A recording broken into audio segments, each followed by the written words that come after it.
غزل استاد کمال خجندی. از تو یک ساعت جدایی خوش نمی آید مرا، با دیگر کس آشنایی خوش نمی آید مرا.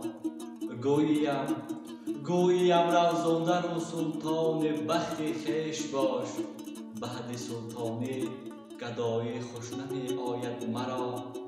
چاکرانت را نمی گویم که خاک آن درم، با بزرگان خودستایی خوش نمی آید مرا. منکری زهدم بر رویت تا نظر باز آمدم، پاک بازم من دغایی خوش نمی آید مرا. صوفیان گویند چو ما خیز بر رقص آکمال، حالت وجد رعایی خوش نمی آید مرا.